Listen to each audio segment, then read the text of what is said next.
Alors, je ne sais pas si vous connaissez la citation d'Audiard, « Heureux les fêlés, car ils apportent la lumière ».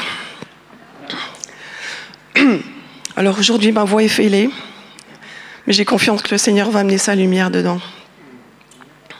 Cette semaine, j'étais malade, et c'est vrai, je perds jamais la voix, enfin très rarement, sauf là, juste au moment où je dois prêcher, enfin la semaine où je dois prêcher. Et on peut se dire à prime abord, mais crotte, zut, bon, c'est pas agréable, j'avais la fièvre, tout ça, j'étais malade. Mais en fait, ça illustre parfaitement le message d'aujourd'hui. Il peut y avoir des difficultés, mais on les traverse et le Seigneur va se glorifier à travers ça. Donc si je ne parle pas assez fort, dites-le moi. Je vais essayer de manger le micro. Alors j'ai une bonne nouvelle. Aujourd'hui on célèbre une bonne nouvelle. Et j'en ai une moins bonne. La bonne nouvelle, c'est qu'aujourd'hui on célèbre la glorieuse résurrection de Jésus. Il est vivant, n'est-ce pas? Hein? Franchement. Christ est ressuscité. Il est vraiment ressuscité. Et cette nouvelle est porteuse de joie, de salut, d'espérance. C'est la victoire sur la mort. Et c'est l'ouverture d'une vie nouvelle pour chacun d'entre nous. Mais avant cette joie, il y a la croix. Avant la résurrection, il y a la mort. Et cette partie-là, on a parfois envie de la zapper. Pierre lui-même n'en voulait pas. Il a dit, Seigneur, non, non. Il a dit à Jésus dans Matthieu 16, 22, il dit, non, non, Dieu t'en garde, cela ne t'arrivera pas. Alors que Jésus était en train d'expliquer à ses disciples qu'il allait mourir et ressusciter le 3e jour. Mais Jésus savait. Il savait que c'était nécessaire. Que sans mort, il n'y a pas de résurrection. Et sans sa mort à lui, pas de salut éternel pour chacun d'entre nous. Il dit aussi dans Jean 12, 24, si le grain de blé ne tombe en terre et ne meurt, il reste seul. Mais s'il meurt, il porte beaucoup de fruits.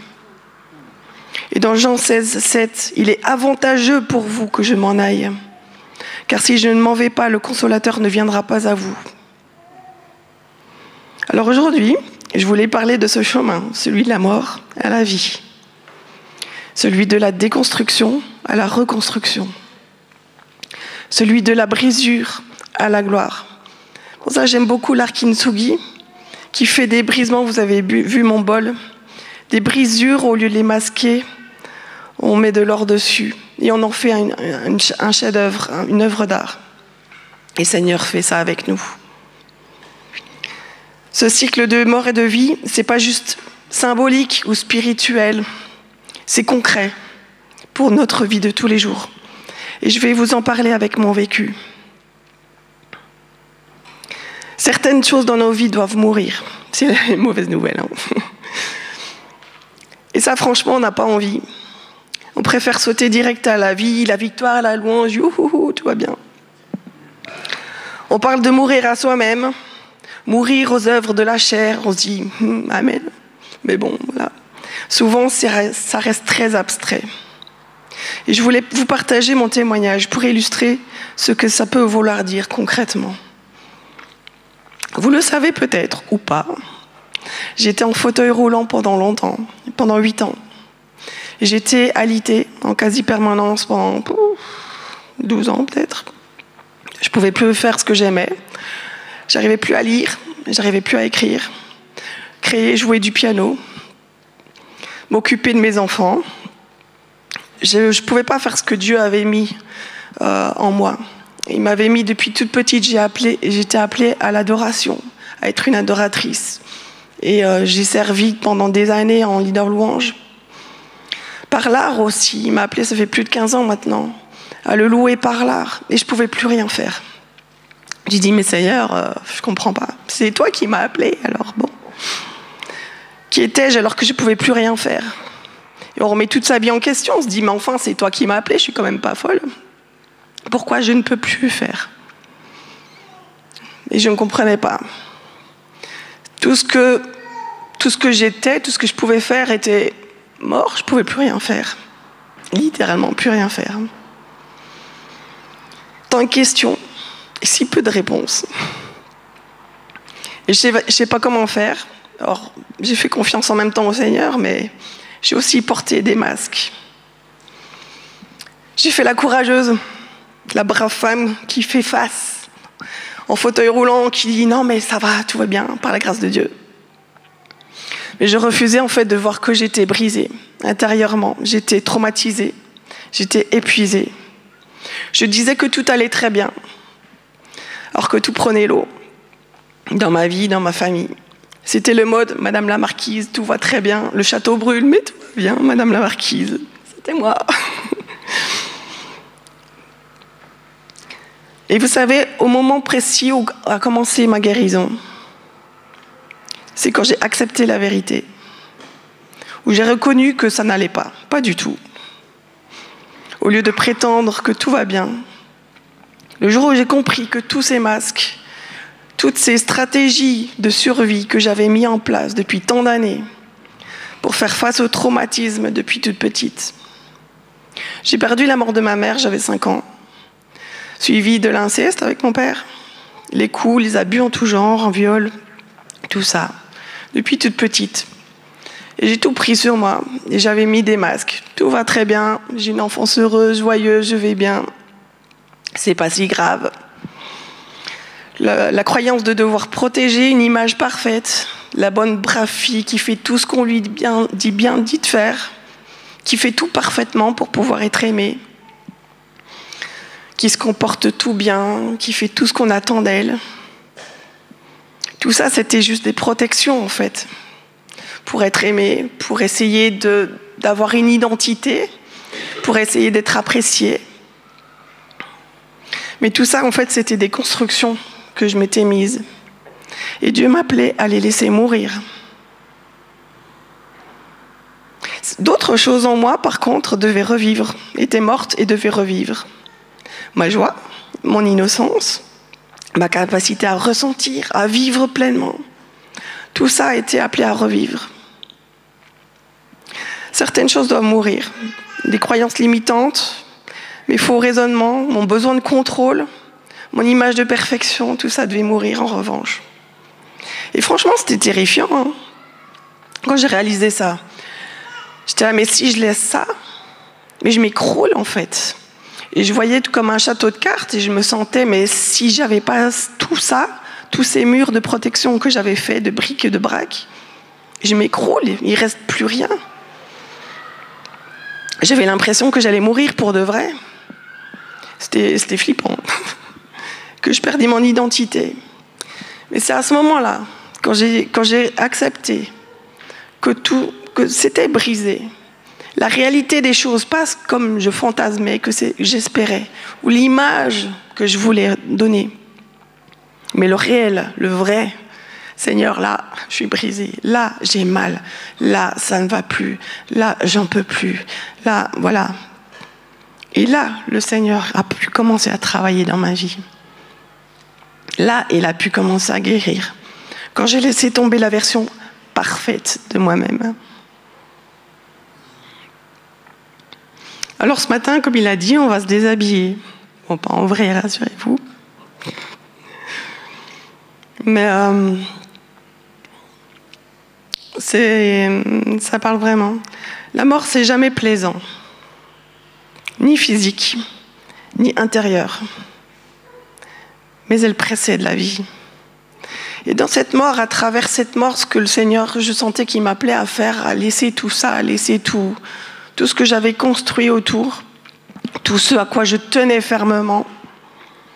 J'ai senti que derrière cette mort, il y avait une vie derrière. C'était petit, mais j'en sentais une puissance de vie qui m'appelait vers la vie.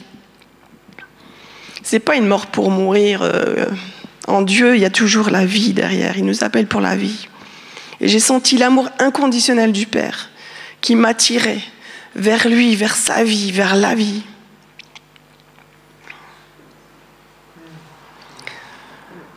Et la mort, soyons honnêtes, ça pue, littéralement. Jésus n'a pas été mis en tombeau en sentant bon le parfum, tout bien peigné, tout bien maquillé. Il était bien mort, Ça puait, il en avait partout, probablement des mouches. C'est pour ça que les femmes allaient pour embaumer, pour le nettoyer un peu. C'était pas joli à voir, hein. Quand il est allé au tombeau, on mettait pas ça sur Instagram, hein, je vous dis. Notre identité souffrante, nos vieilles habitudes, nos schémas de pensée erronés, ça pue aussi.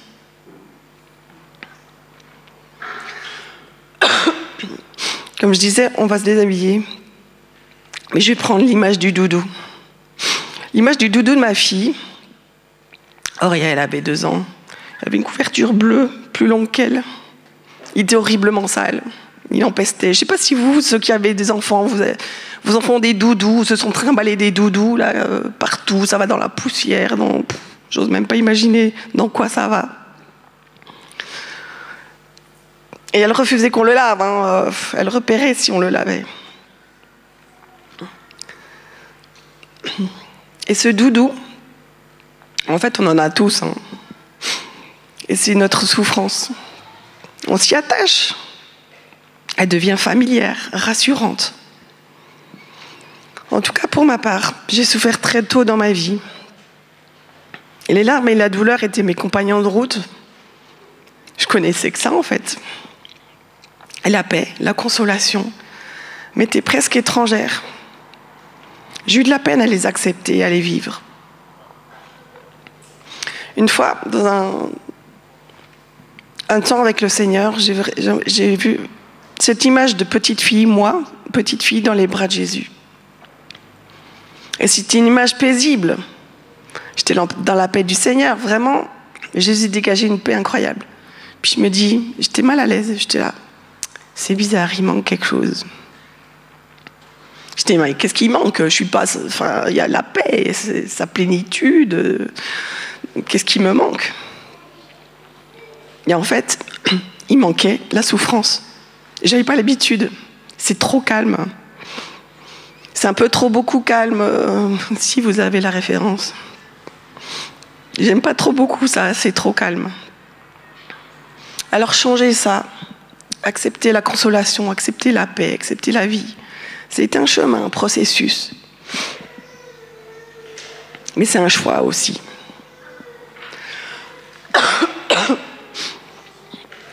Le choix de faire ce qu'il a fait. Un divin échange. Jésus nous offre la vie éternelle. En échange de notre mort, il prend nos doudous puants pour nous donner des robes éclatantes. Il nous invite, tout comme lui, il est mort. Il nous invite à mourir à nos illusions, à nos blessures, à tout ce qu'on porte, pour renaître en lui. Il a fait un échange, il est mort, il est ressuscité. Dans Ésaïe 61, on voit bien cet échange. Il dit pour leur donner un diadème au lieu de la cendre, une huile de joie au lieu du deuil, un vêtement de louange au lieu d'un esprit abattu. Et pour reprendre l'image du doudou, il nous demande nos doudous puants pour nous donner bien mieux. Souvent, on s'accroche à ces choses familières parce qu'on les a toujours côtoyées, toujours vécues. Elles nous paraissent normales, elles font partie de notre vie. Elles nous font nous sentir bien.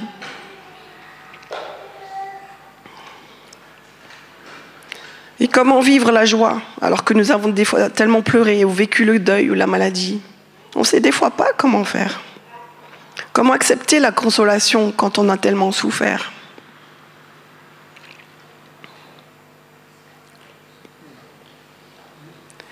Une émotion, on dit qu'elle prend, quand elle nous traverse avant de se dissiper, elle prend 60 à 90 secondes.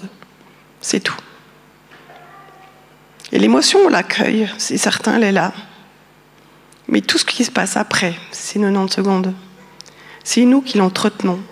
Nous nous racontons des histoires, nous ruminons.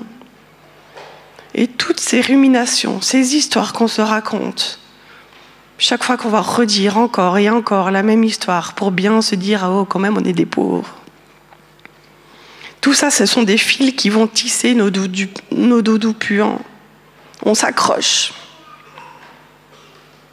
Et des jours après que l'événement soit passé, on le ressasse encore. Mais on le ressasse. Je ne sais pas si ça vous arrive, vous. Il y a quelqu'un qui vous pique la place de parc, là, puis 3 jours après, vous avez été là à mettre... Ah, il m'a piqué cette place de parc, c'est pas juste. Alors imaginez quand vous avez vécu bien pire que ça. Je crois que sûrement beaucoup d'entre vous ont vécu des épreuves bien pires que piquer une place de parc. Des maladies, des deuils, des relations difficiles, des blessures. Et on les ressasse. Et ça rassure. On a l'habitude. Et c'est bien de dire les choses. Il faut accueillir aussi les douleurs. C'est important. Une fois, je me souviens très clairement. Une fois, j'avais vraiment mal dans mon cœur. J'étais là, mais... Puis je ressassais, et puis je sentais l'effet doudou de mes larmes. J'étais là, bon, il y a l'effet doudou qui est là, je suis en train de ruminer là. Et je dis, Seigneur, j'ai mal. J'avais mal au cœur, c'était horrible. Mais je renonce à la souffrance. Je choisis ta consolation. Il y a un truc de fou qui s'est passé à ce moment-là. J'étais inondée de consolation. Alors que la douleur était tellement grande, on pourrait se dire, il aurait fallu des jours et des jours et des jours pour qu'elle se calme.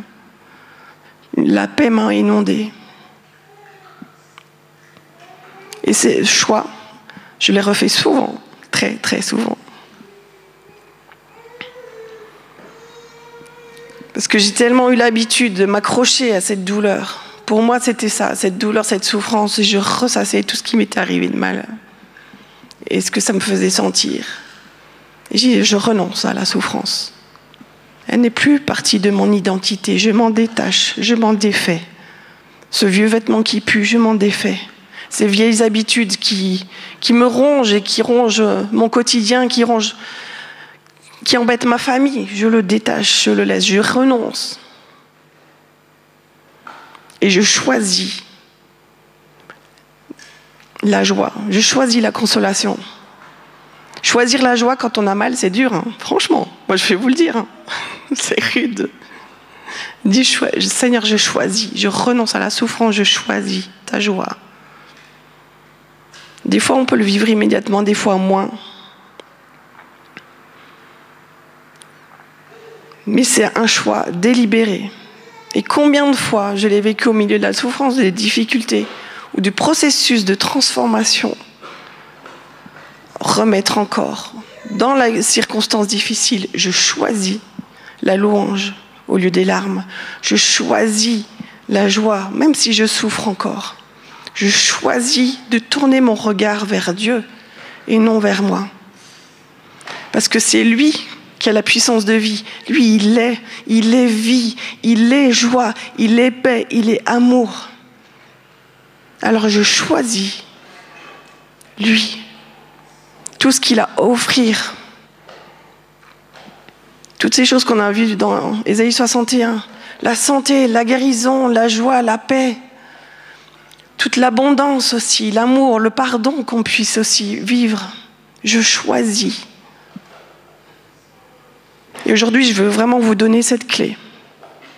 Pour une vie de résurrection, oui, parce que ça dure toute la vie, hein. C'est pas juste un événement une fois, c'est aujourd'hui et demain et après-demain et après-après-demain. C'est perpétuel, encore et encore.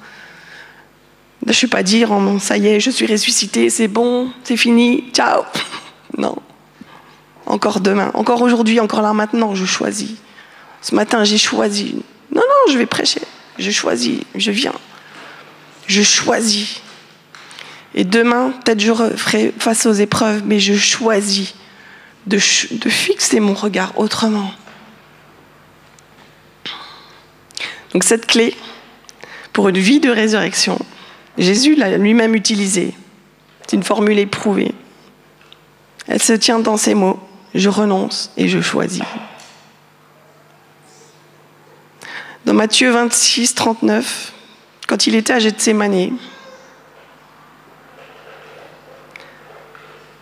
et qu'il a prié, « Mon Père, s'il est possible que cette coupe s'éloigne de moi. Toutefois, non pas ce que je veux, mais ce que tu veux. »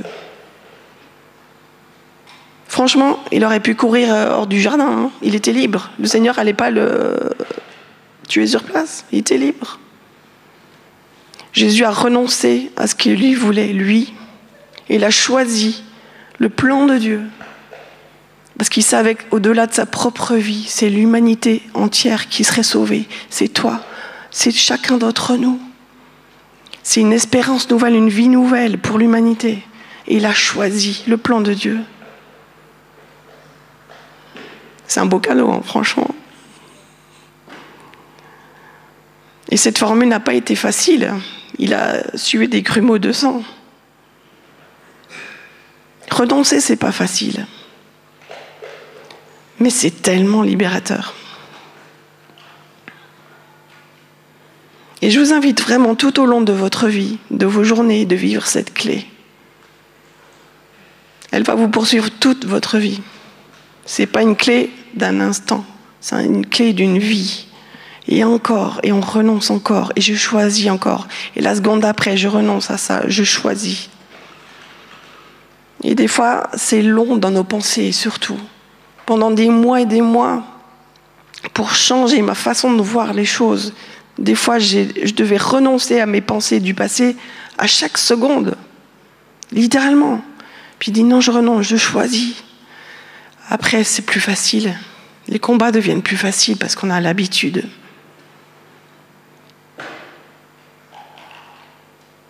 Je vous mets au défi de demander au Saint-Esprit qui vous révèle à quoi renoncer et quoi choisir. Il nous connaît personnellement, il sait ce qu'on traverse, ce qu'on vit, ce à quoi on est attaché et ce qu'il veut nous donner à nous. Alors demandez-lui. Croyez-moi, il répond à ce genre de prière. Et choisissez d'obéir à ce qu'il vous demandera. Choisissez ce qui vous amène à une vraie vie.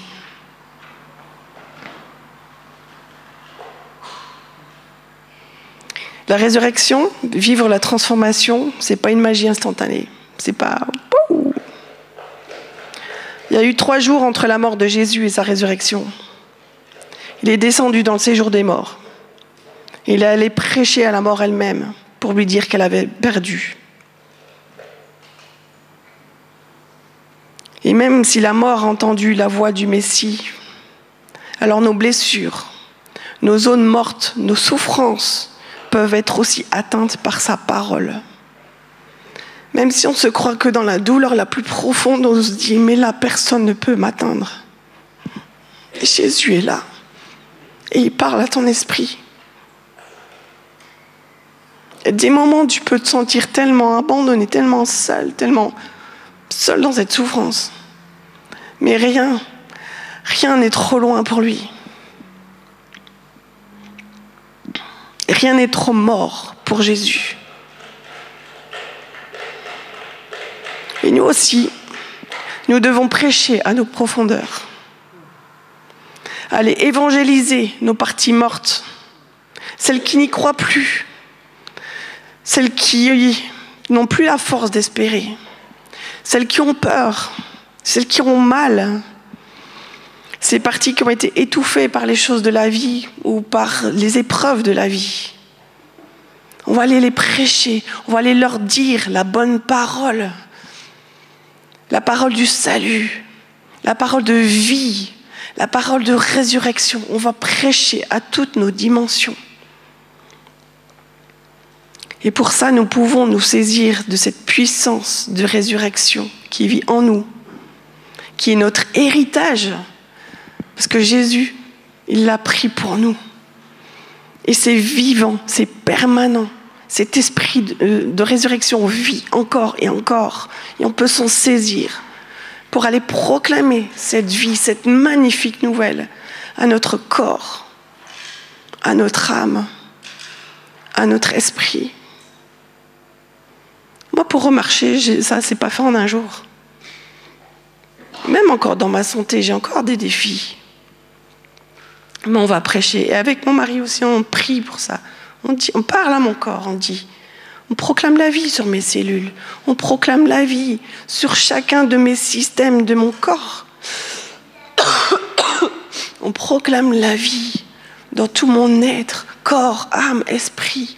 On proclame la vie sur nous-mêmes, sur les autres, sur notre famille, sur les situations.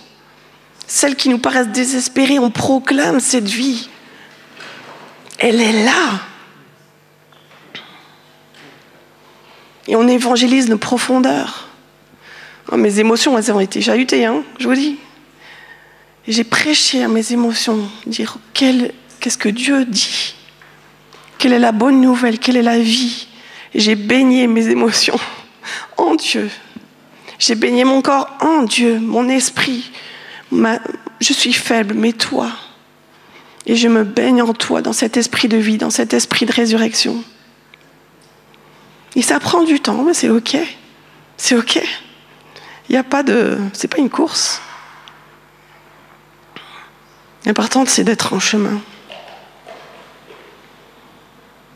Et nous soumettons à l'Esprit de Dieu vivant. Nous rendons nos pensées captives en lui. Car notre renaissance, notre résurrection, notre transformation se fait en lui seul.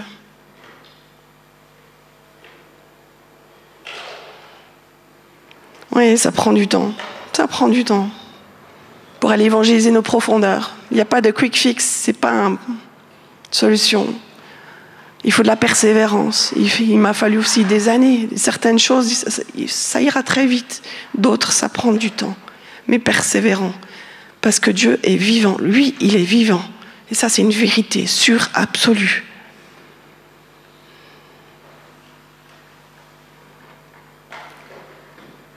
On a besoin d'entendre la voix du Messie dans le silence. D'être débarrassé du bruit, des opinions des autres, des pressions extérieures, de nos discours intérieurs. Savoir nous dépouiller pour qu'ensuite là, on puisse entendre le murmure de Dieu. Et c'est cette voix qui va nous reconstruire. La voix du bien-aimé. Cette voix qui annonce la vie.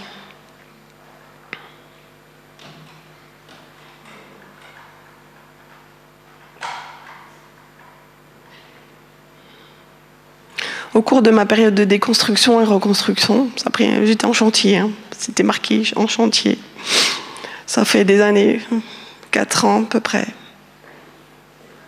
Mais franchement, le résultat, en 4 ans, voilà, je remarche, je revis, j'ai une vie, je suis... rien à voir. Je suis heureuse, vraiment, c'est... Waouh, Dieu fait des miracles. J'ai renoncé beaucoup, énormément. Ça m'a beaucoup coûté. Ça m'a coûté des relations, ça m'a coûté ma réputation, et infiniment plus. C'était douloureux. Mais j'ai choisi la vie, j'ai choisi Dieu. Avec lui, j'ai reconstruit. Pièce par pièce, morceau par morceau. Je ne savais pas alors à quoi j'allais ressembler ma vie. Quand on construit, il y a des éléments de chantier partout, c'est le Bronx. On se dit, mais à quoi ça va ressembler au final ? Mais j'ai osé rêver, dire, Seigneur, qu'est-ce que toi tu vois pour moi ? Ok, j'ai vécu un passé douloureux, mais comment toi tu imagines la suite ? D'imaginer autrement. Et c'est difficile parce qu'on mesure toujours notre présent au futur avec notre passé. Et si notre futur n'avait strictement rien à voir avec notre passé ? Qu'on ne mesure pas la joie à la souffrance vécue, qu'on ne mesure plus ce qu'on vit avec le passé. On change complètement les choses. Si vous voulez connaître plus de mon histoire, je partage mon processus dans mon livre de Briser à restaurer, que vous pourrez voir derrière, ainsi que des tableaux issus de cette période de transformation.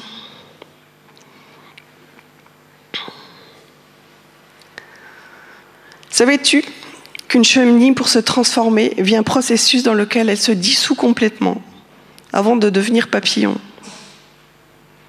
Moi, je savais pas. Elle garde seulement quelques cellules fixes. Tout le reste est transformé. Elle ne sait pas à quoi ça va ressembler. Et il y a des phases où on ressemble franchement à pas grand-chose. On sait ce qu'on ne veut plus, ce qu'on aimerait vivre, mais intérieurement c'est encore flou. On se sent inconfortable, vulnérable. Mais c'est un temps de transformation, c'est nécessaire. Ça fait partie du processus, c'est normal. Et souvent on se décourage dans cette partie-là. Parce qu'on se dit, c'est long, ça ressemble à rien, Seigneur, où es-tu? Je ne sais même plus quelle forme j'ai, comment je m'appelle, au secours.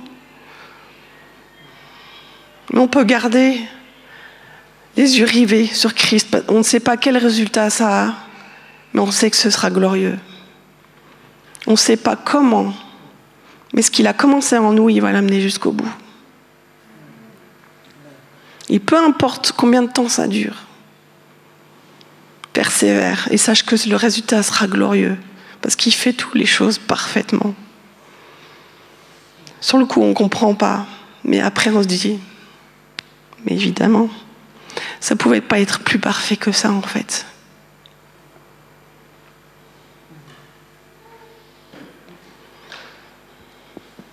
C'est beau, hein? Moi, mes tableaux, je les fais en vécu. C'est une période de transformation, vraiment, ça m'a été très fort. Et justement, il faut savoir lâcher prise sur comment on va être après. Je ne sais pas si ça vous a déjà frappé, mais une fois Jésus ressuscité, en fait, Jésus n'était pas vraiment immédiatement reconnaissable. Marie-Madeleine, elle n'a pas reconnu, elle a cru que c'était le jardinier. Thomas non plus. Les disciples Emmanuel non plus. Il avait changé. C'est par sa voix, ses cicatrices qui l'ont reconnu. Ces marques, là, ils les ont reconnues par les marques. Quand on renaît, on change. On ne redevient pas ce qu'on était avant la brisure, avant la blessure. On est autrement. Et parfois, notre entourage ne nous reconnaît pas tout de suite. Certains se réjouissent de notre transformation, d'autres pas. Mais c'est pas grave.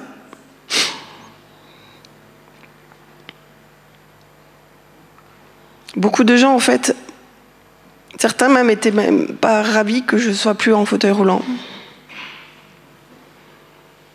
Parce que j'ai changé l'image dans laquelle ils m'avaient mise. Quelque part, on est dans des rôles, on nous met dans des rôles, puis quand on change de rôle, les gens apprécient pas toujours. Mais c'est pas grave. Une chose était sûre, moi j'étais libre, vivante et transformée. Et ça n'a pas de prix.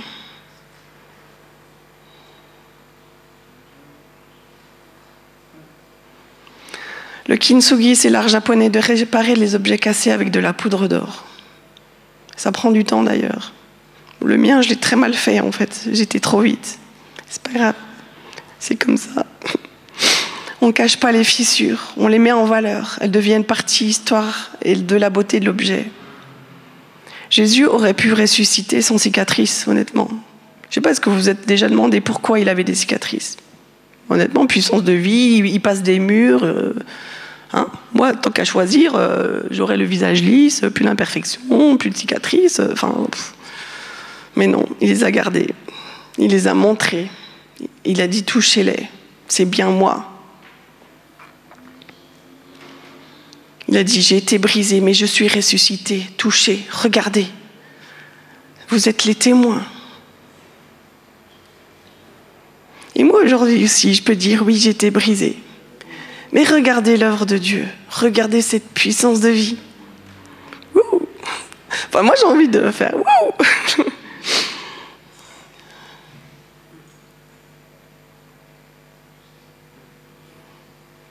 Et aujourd'hui, je vous annonce avec cette merveilleuse nouvelle comme on aime tellement encore dire avec mon mari, il y a encore un avenir, il y a encore une espérance.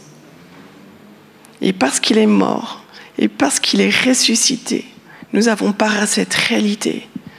Aujourd'hui, demain, après-demain, et jusqu'à l'heure de notre mort.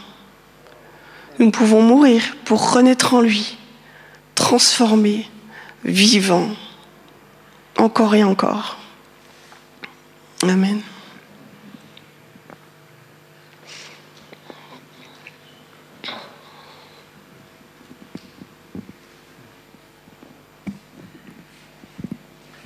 Merci.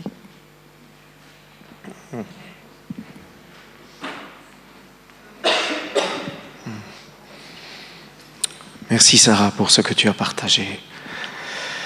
Waouh. Je pense que ce soir, je pense que plusieurs d'entre nous, nous avons à parler avec Jésus.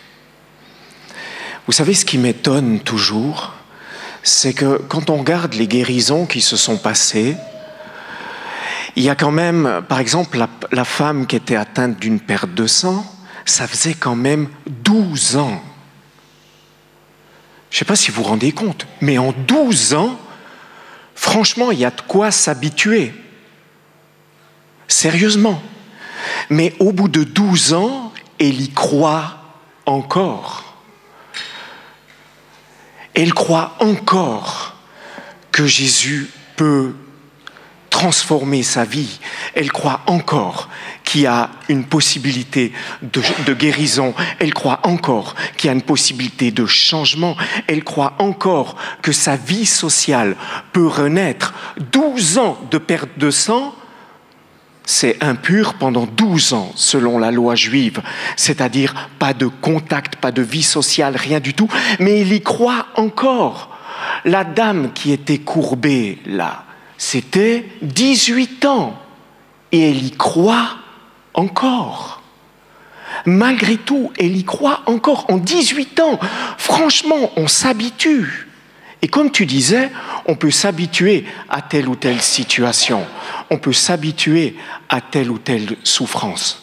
On peut s'habituer à tel ou tel fait. Mais au bout de 18 ans, au bout de 12 ans, ils ont encore dit oui à la vie.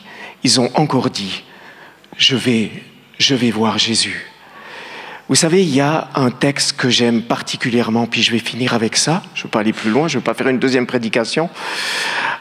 J'aime beaucoup le prophète Ézéchiel, que j'appelle ce prophète le prophète de la résurrection, même si on est dans l'Ancien Testament.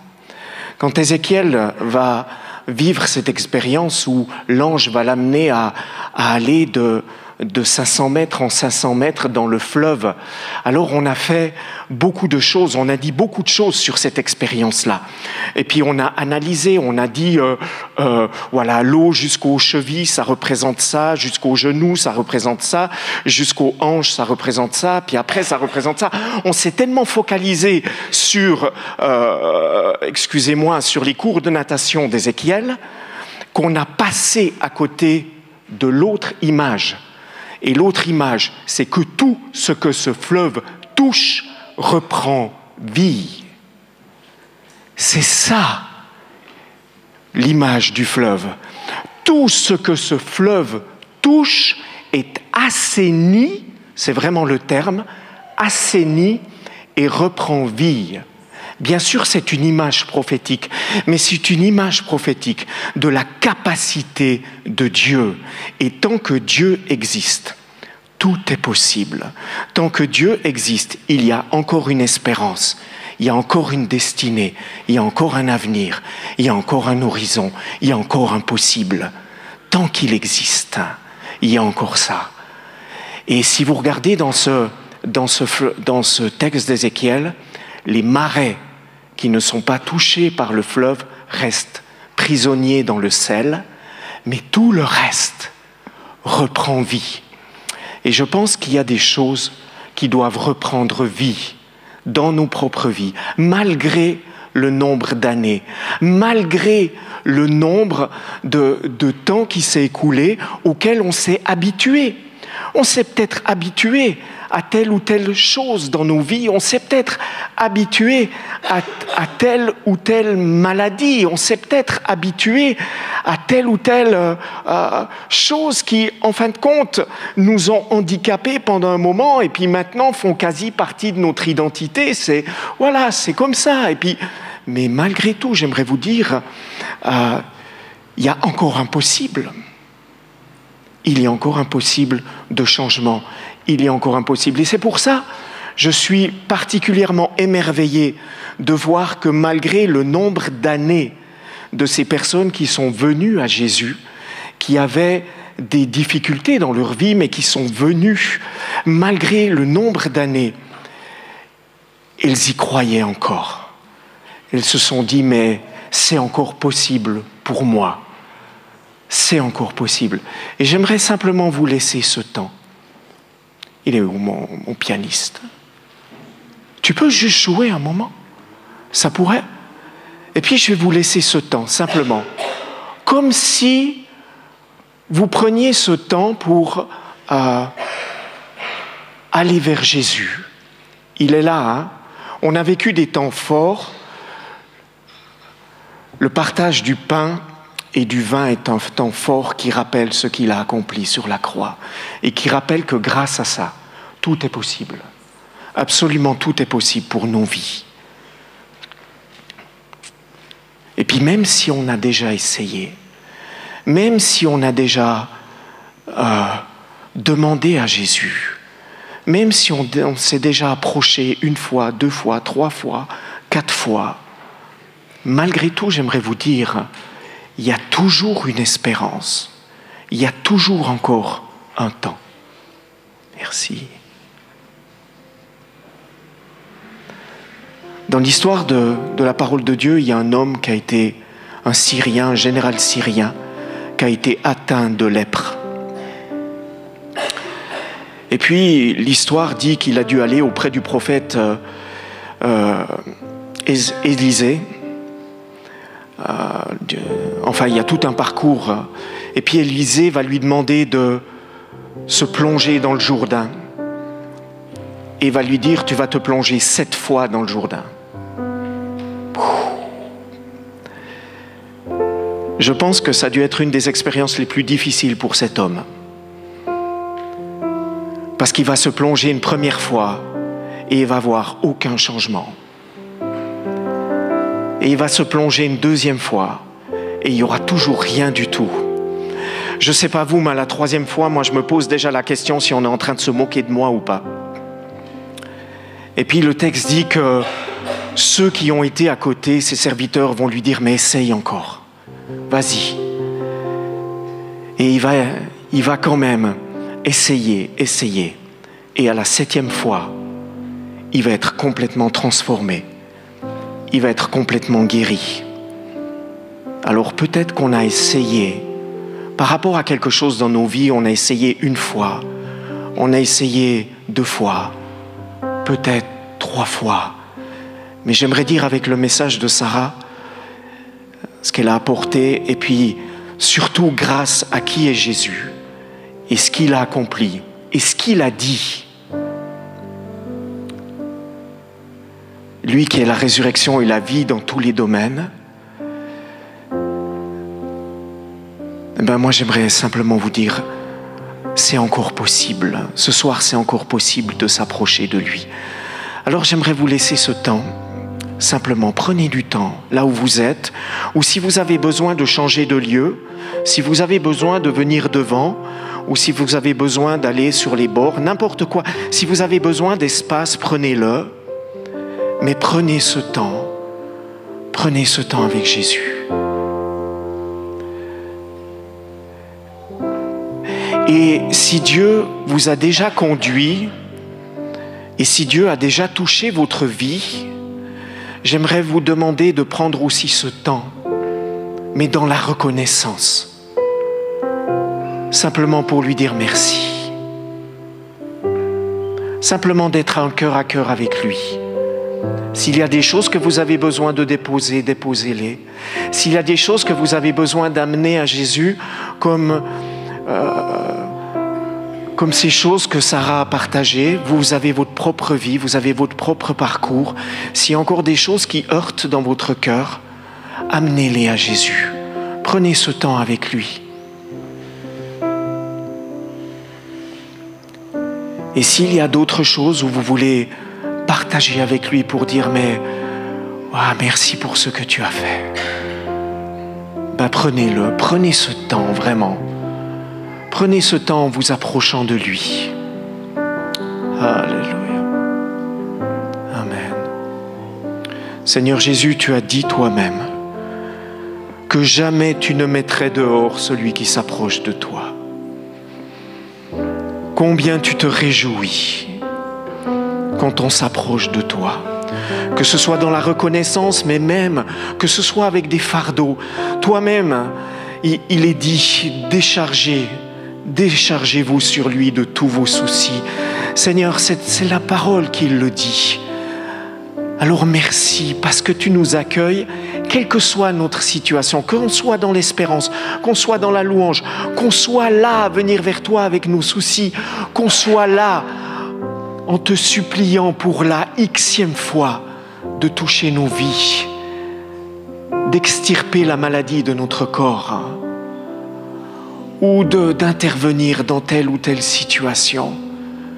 À chaque fois, Seigneur, que nous venons vers toi, ça signifie qu'on croit en toi, qu'on a foi en toi, qu'on a foi dans tes capacités, qu'on a foi dans celui qui a dit « Je suis la résurrection et la vie. Je suis le chemin, la vérité et la vie. »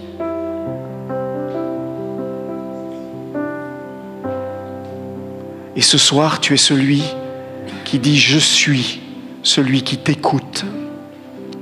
Je suis celui qui t'accueille. Je suis celui qui te comprend. Je suis celui qui t'aime. Je suis avec toi.